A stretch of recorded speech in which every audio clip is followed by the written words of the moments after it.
na počítači máme, tým pádom môžeme ľahko sa dostať aj na Facebook, či čo toto tam je. Facebook, no. Ak by ste chceli, mňa už toľko detí zo škôl požiadalo priateľstvo na Facebooku, volám sa Marek Gernát. Napíšte mi svoje dojmy z vystúpenia, či vám to niečo dalo, môžete kľudne povedať. Som tam s harmonikou odfotený, veľmi ľahko ma tam identifikujete. A na ten Facebook chodím aj s týmto počítačom, vlastne, lebo všetko mi vlastne povie, prečíta, kde si kliknem myšou, teda šipkami, alebo kombináciou kláves, tak mi to všetko prečíta. Ja vám skúsim pustiť krátky text, ktorý som napísal, aby ste počuli, čo to, ako to hovorí. Ahojte kamaráti.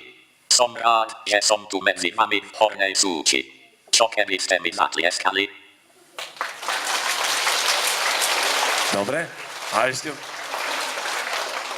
vám niečo povie, počúvajte. To je krásne, ďakujem. Dobre. Ľudia okrem toho, že robia na počítači a majú rôzne pomôcky, ktoré im uľahčujú život, tak aj chcú športovať. A ja som si dovolil ukázať jeden z mnohých športov, ktoré ľudia, ktorí nevidia, môžu robiť. A to je šport, ktorý sa volá golbal. Golbal preto, lebo, neviem, kto ho tak pomenoval, je taká lopta, ktorá váži 1,5 kg. A tá lopta má v sebe rolničky, ktorá hrká. Skús ňou pohorkať. No a vďaka tomu, že tá lopta hrká, tak sa ľahko dá ušami odsledovať. Skočím dole. Dobre. Nie, neskočíš. Oni by sa ti ozvali. Tak, a tú loptu hrajú vždy traja oproti sebe, túto hru. A vec je taká, že ľudia nemôžu mať, teda musia mať na očiach okuliare, také, aké mala slečna, ktorá išla s paličkou. A ja teraz vyskúšame, ako to sa s tou loptou hrá. Daj, ja ti poďme. Dobre, takže No, loptu má Ďuri. ideš, Ďuri? Počkaj, idem preč, než ma trafíte. Chytáš, dám ti gól. No ideš. Ale no tak.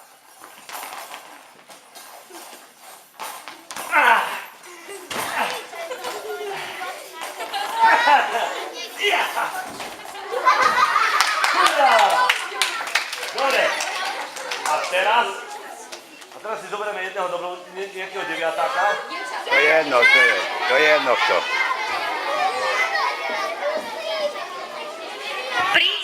Príde to dievča, ktoré sedí po pravej Marinej strane.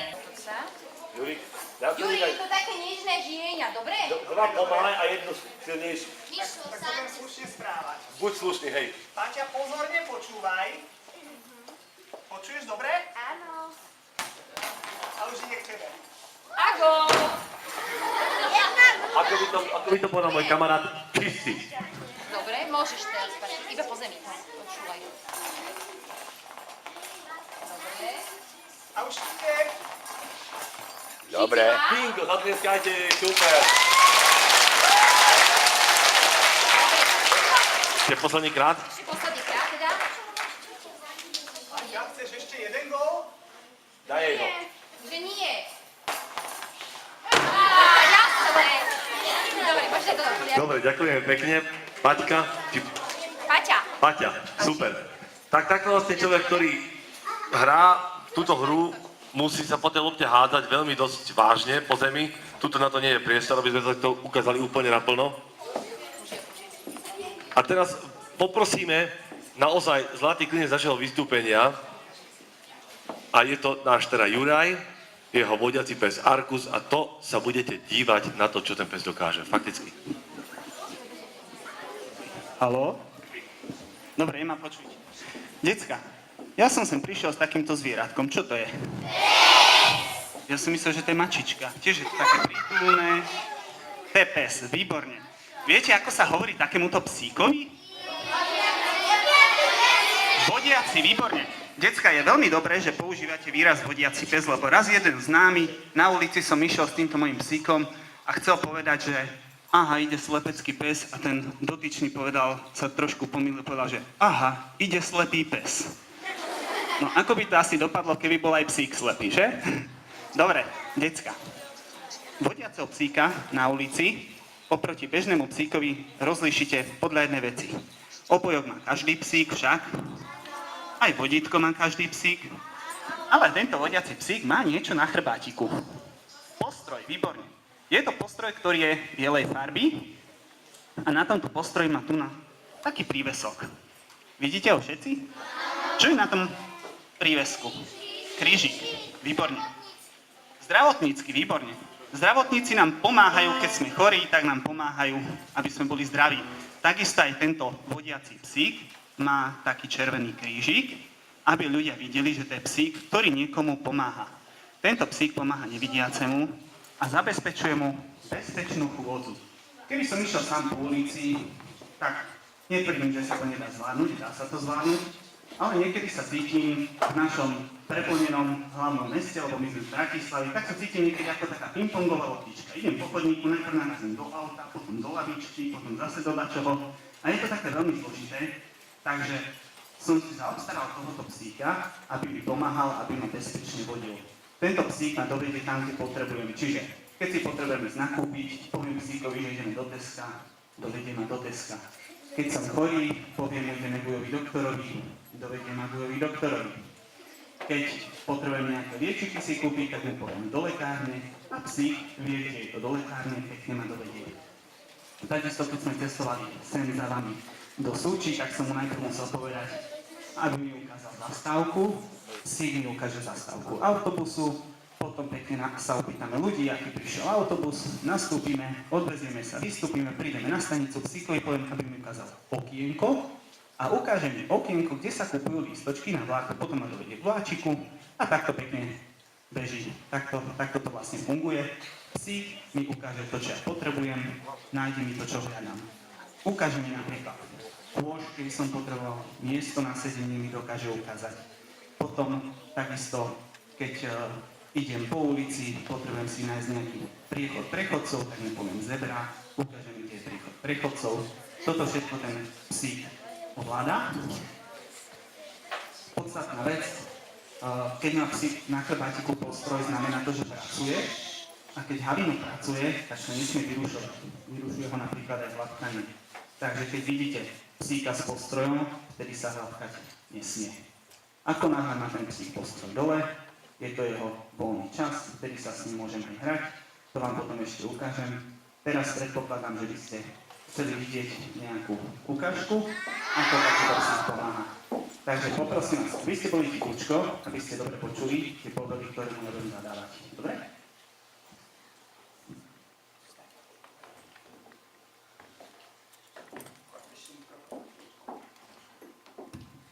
Decka, aby ste ešte mali predstavu, tak vám ešte poviem jednu podstatnú vec.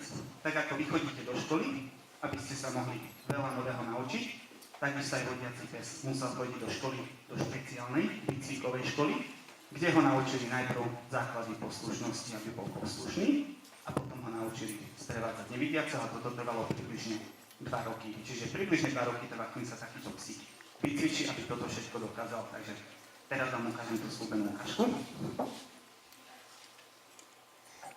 Nohe. Nohe. Výborne. Nohe. Nohe. Šíko podľahni. A zostane. Psík zostane. Ja sa zatiaľ môžem trošku poprechádzať. Takto sa prejdem.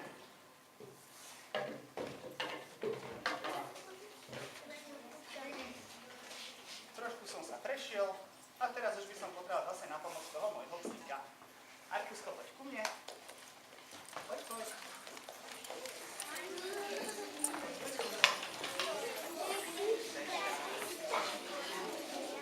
Podaj vodítko. Výborný. Postoň k nohe. Ten psík musí okrem tej svojej práce myslieť aj na také veci, že keď nevidiaci ide po ulici, prechádza sa aj so psíkom, tak sa môže niekedy stať, že mu niečo z vrecka vypadne. A teraz čo? Nevidiaci by musel s rukou behať, matať všade okolo seba, kde to mám, čo mi to vypadlo. Arkusko, podaj. Ja poviem psíkovi a to, čo mi padne, tak to mi psík pekne podá. Dobre?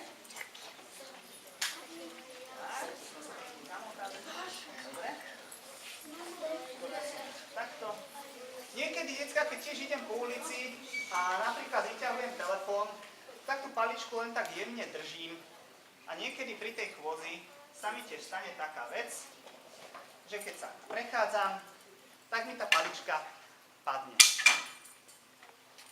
Psík to hneď zaregistroval, ani nechce ďalej ísť a musím ju pekne podať. Arkusko, podaj. Výborne.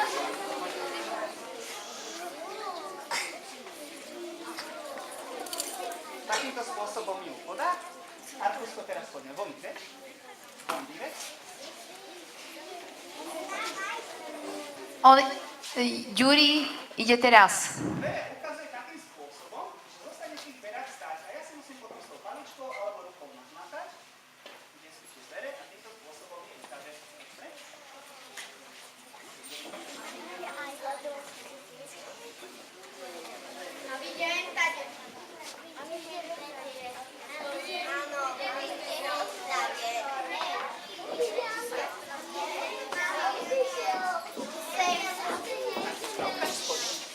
Ukáž schody.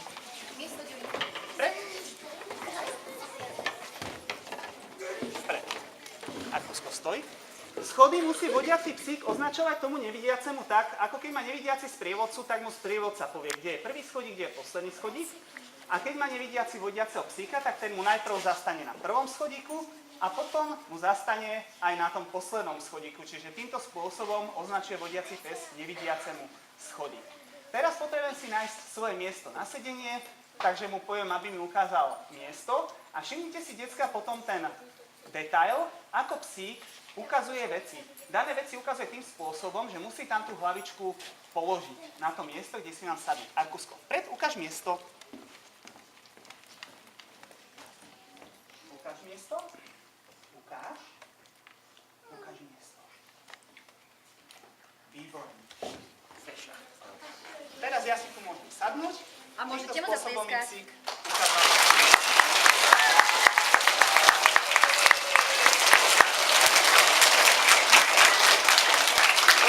Dečka, ešte vám ukážem jednu vec, ako som vám spomínal. Pokiaľ má psík na chrbátiku postroj, je v službe, je v práci. A tak ako aj my ľudia si po ťažkej, náročnej, namáhavej práci potrebujeme oddychnúť, takisto aj vodiaci psík si potrebuje od svojej ťažkej, náročnej služby oddychnúť.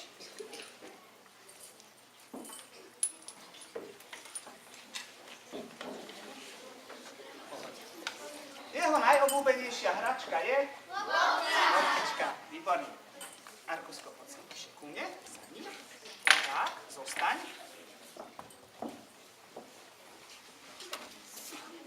Prinies loptičku. Pomaličky. Poď, prinies loptičku. Prešli sa, sadni. Zostaň. Podaj loptičku. Zostaň. Prinies loptičku.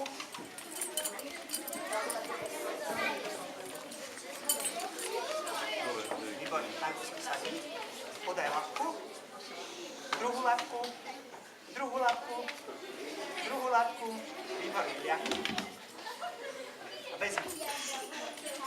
Á, fešák. Dobre. Takýmto spôsobom, samozrejme, tu je to trošku iné, nie je tu toľko priestoru, ale väčšinou, keď so psíkom idem na lúku, tak tam mu môžem také veľmi dlhé, ďaleké strely hádzať a on mi veľmi rád a ochotne chodieva potom pred tú loptičku.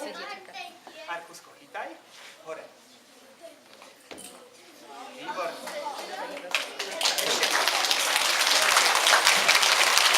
Ďakujeme Jurajovi. Ešte, aby Juraj mohol povedať, ale môžem aj ja, výcvik, samotný výcvik psa stojí 7302 € ponovom, vraj. Takže je to dosť veľa peňazí a naozaj ten človek, keď sa o toho psa mal potom príkladne starať. A príkladom, ako sa o takého psa má starať, je práve náš Juraj, ktorého môžete zatlieskať veľmi.